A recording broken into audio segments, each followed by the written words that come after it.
So in the last video I made about double closes, I talked about the difference between assigning and double closing. I also talked about some of the things that I need done or the requirements that I have before I can fund a double close for you. So out of those conversations came a few more questions from wholesalers about what the logistics of a double close actually look like on closing day. So today I'm going to go over some of those questions. So I'll basically start with a quick recap of who the parties in a double close transaction actually are, like what does A, B, and BC actually mean, what costs actually get paid for in a double close, what it looks like to collect and disperse funds at the closing table, so basically how you get paid, and then lastly, one of the biggest questions that I get, which is why does this all have to happen in the same day? So let's get to it. What does AB and BC actually mean? So these are the parties in the transaction. In an assignment contract, you have the A party, which is the seller, the B party, which is the wholesaler, and then the C party, which is your end buyer. However, this is all in one transaction. If you're doing a double close, all you're doing is splitting up into two separate contracts and two separate closings. That's where we get the terms AB and BC. So the A party is still the seller, the B party is still the wholesaler, but they're also a buyer on one contract and a seller on the other contract, and the C party is the end buyer. So that's the explanation of the A, B, and the BC. The other question I get is what costs are actually paid for in a double close? Wholesalers are always worried that they're gonna have to come with cash to the table, and they wanna be prepared for that. But in a double close, if you're using a transactional lender, you don't have to use any of your own money. I bring the entire amount needed to purchase that property on the AB contract. This includes closing costs and title fees, my fee. We cover it all in the first closing. So I have two quick examples here. Here is the AB settlement statement, which shows the due from borrower amount or due from buyer amount. That's the amount that I'm going to pay in the AB transaction.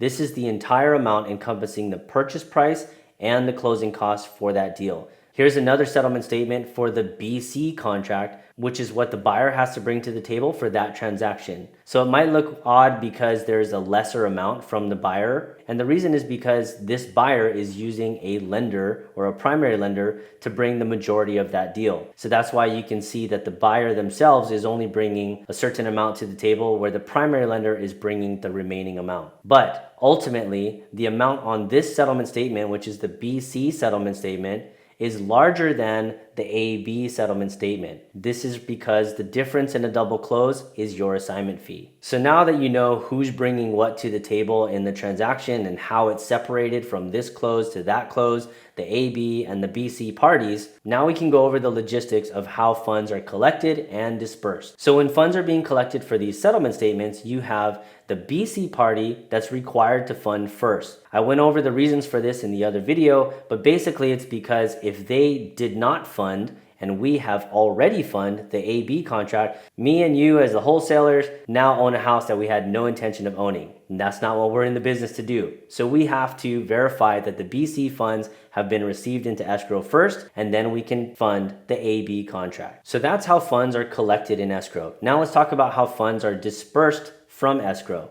So at the closing table, now that all of the funds have been collected into escrow, how is it dispersed? So we have a rule as transactional lenders that we are the last in and the first out. We want to make sure that our funds come out of the deal first from the BC contract before any of those funds are crossed over to that seller. So from the BC funds that have been collected in escrow, so our funds plus the closing costs plus our fee comes out of that amount. Also from that amount comes your assignment fee. Then title can release the funds from the AB contract directly to the seller. So the last question that I normally get is why does this all have to happen on the same day? So while there's a lot of things that can happen in more than a day of closing, some of the main reasons are because the more days that you go and wait for this closing to happen and funds to disperse, the more risk that is going on both sides of these parties. So the primary lender is the main concern because when they fund into escrow, they expect to close that day as well. A lot of people think that it's a transactional lender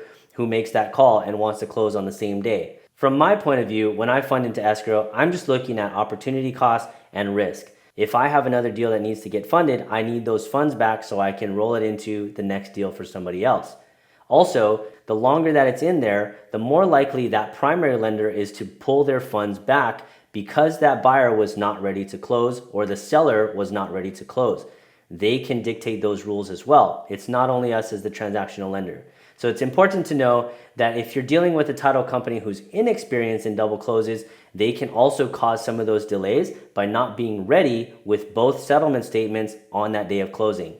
So it's very important to work with a transactional lender who is familiar with double closing and a title company who's familiar with double closing so everything can happen smooth, risk is way down, and everybody is going to make money on that day. So I hope that was helpful, guys, in understanding what the A, B, and the BC parties actually are, the logistics of closing and the funding into escrow, the dispersing from escrow, and all of the parties involved. Also, why the transaction needs to happen on the same day and how to protect yourself and curb some of those risks. If this video was helpful, I would love for you guys to like, subscribe, and click the bell so you can be notified of any other upcoming videos. Good luck on the next double close you do. I would love and appreciate if you choose me as your transactional lender to get it done for you. We have lots of experience. We also know lots of title companies who are constantly closing these types of deals and would love to get your deal funded as one of those.